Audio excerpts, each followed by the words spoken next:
పూరా లోకల్. కేటీఆర్ కావాలనే ప్రెస్ మీట్లు పెడుతున్నాడు అంటే అరెస్ట్ కావడానికే ప్రెస్ మీట్లు పెడుతున్నాడు అని అంటున్నారు కాంగ్రెస్ వాళ్ళు. కేసీఆర్ గారు కానీ కేటీఆర్ గారు కానీ ప్రజా సమస్యల మీద కొట్లాడుతున్నారు. మీరు ఇచ్చిన హామీల విషయంలో ప్రశ్నిస్తున్నారు. అదేవిధంగా హరీష్ రావు అన్న కూడా తన్నీరు హరీష్ రావు అన్న తన్ని లేపేదాకా వీళ్ళకి సోయి లేదండి. ఏదైతే రుణమాఫీ విషయంలో వీళ్ళు ఇచ్చిన హామీలను పదే పదే గుర్తు చేసి ఆయనతో ఈ కనీసం ఈ 18,000 కోట్లు అని చెప్పుకుంటానంటే అది హరీష్ అన్న చలువ, అదేవిధంగా కేటీఆర్ గారు చలువ.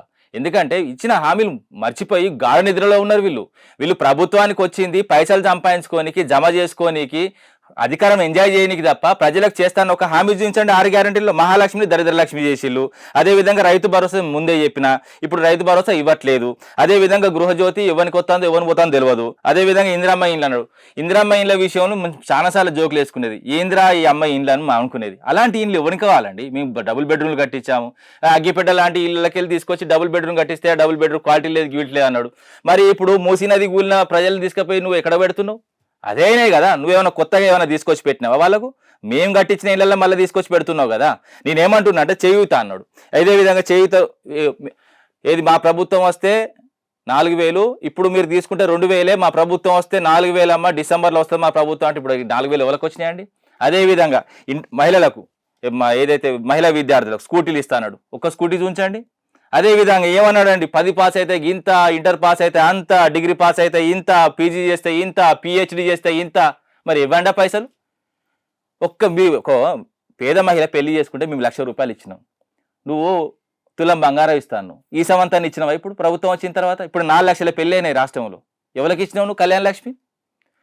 మేము ఇచ్చిన పథకాలను అమలు చేయవు, మాకంటే బెటర్ చేస్తాను కదా. 50,000 ఉద్యోగాలు ఇచ్చారు, 50,000 ఉద్యోగాలు ఇచ్చారు. 50,000 ఉద్యోగాలు వలేయండి, నోటిఫికేషన్లు వలే. ఎగ్జామ్ ఎప్పుడు రాసిళ్ళు? సర్టిఫికేషన్ వెరిఫికేషన్, అదేవిధంగా ఏదైతే ట్రైనింగ్ కంప్లీట్ చేసుకుంటే ట్రైనింగ్ సెంటర్ కాడికి పోయి నియామక పత్రాలు ఇస్తావు. అదేవిధంగా ఎల్బీ స్టేడియంలో టెంట్లు వేసి నియామక పత్రాలు ఇస్తావు. సిగ్గున్నది అని అడుగుతున్నా.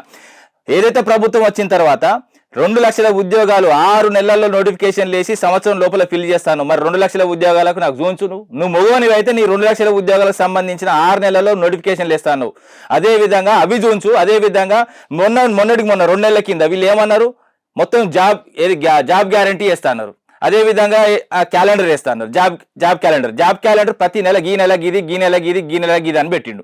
మరి ఇప్పుడు ఆ నెలలు మొత్తం ఇప్పుడు ఈ నెలలో ఉన్నాయి. డిసెంబర్ నెల ఉన్నది, అదే అక్టోబర్ నది, నవంబర్ నది, ఈ నెలలలో నువ్వు ఇస్తాను నోటిఫికేషన్ లేవి వెదవల్లారా అని అడుగుతున్నాడు. మీ ఆవేశం బాగా తెలుస్తుంది, ఎందుకంటే అధికారి 2 సార్లు పరిపాలించి అధికారం కోల్పోయారు కాబట్టి. అధికారం కోల్పోయిన ఫ్రస్ట్రేషన్ కాదండి, వీళ్ళు చేస్తున్న అన్యాయం మీద కొట్లాడుతున్నాం అంతే తప్ప మా ఫ్రస్ట్రేషన్ కి కారణం ఉంటది. మేము వాళ్ళ పరిపాలన చూసి కుళ్ళుకుంటలేము, అదే విధంగా వాళ్ళు పరిపాలన చక్కగా చేస్తలేరని, వాళ్ళు ఇచ్చిన హామీలు చక్కగా లేవని మేము కొట్లాడుతున్నాం తప్ప మా ఆవేశానికి కారణం నేను ప్రజల పక్షాన కొట్లాడేటోళ్ళం. తెలంగాణకు ఎప్పుడు ఏ గోస వచ్చినా, తెలంగాణకు ఏ విధమైన ఆపద వచ్చినా కొట్లాడే పార్టీ మాది. నువ్వు ఎక్కడ కొట్లాడినావు? నువ్వు ఎడ కొట్లాడినావు?